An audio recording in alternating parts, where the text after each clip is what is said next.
In 1973, the United States listed more than 2,600 Americans unaccounted for from the Vietnam War. Many were missing in action, others were killed in action, body not recovered.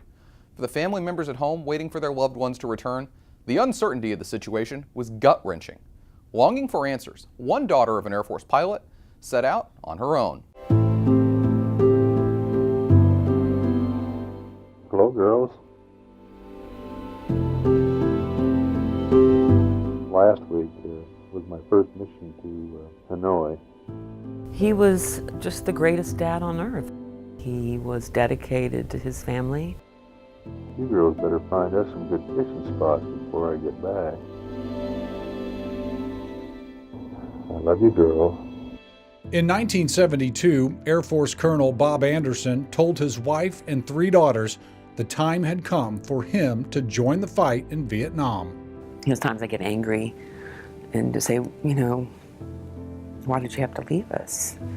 Long before cell phones and video chats, Colonel Anderson kept in touch with his family via cassette tapes. You know, in the middle of being in Vietnam fighting a war, he's telling me, oh, I hope you're keeping up with your piano.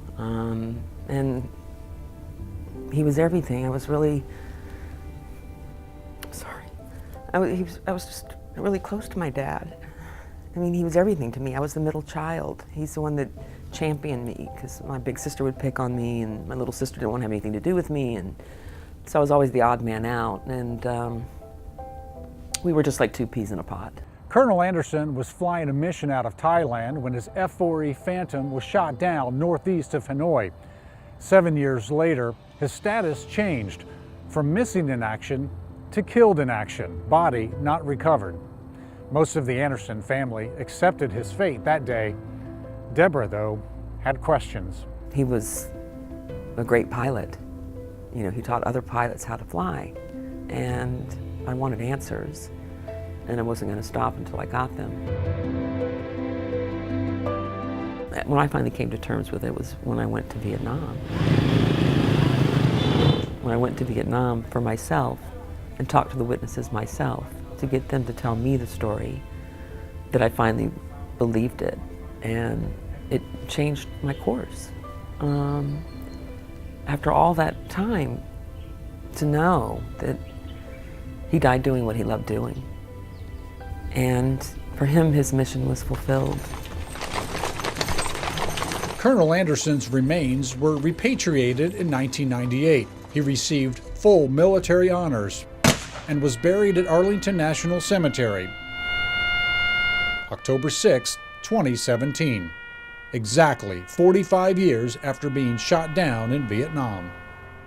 The grief that had been frozen inside her for more than 4 decades is finally melting away, allowing Deborah Anderson to tell her story in a documentary about a daughter's journey, with some help from her father. We have conversations.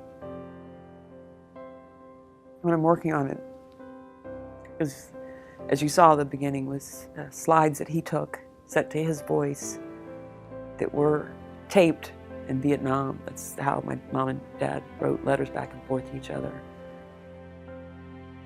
And in that voice tape, I was always a worrier. And he always said to me, don't sweat the small stuff, Deb. And doing this film, there's a lot of big stuff here. And so when I hear that, And Dad thinks you sweat the small stuff. you know, he's with me, and that's what I hear. Don't sweat the small stuff, Deb. You're doing it, and you're doing a great job. I mean, he's with me every step of the way. James Williams, Defense News Weekly.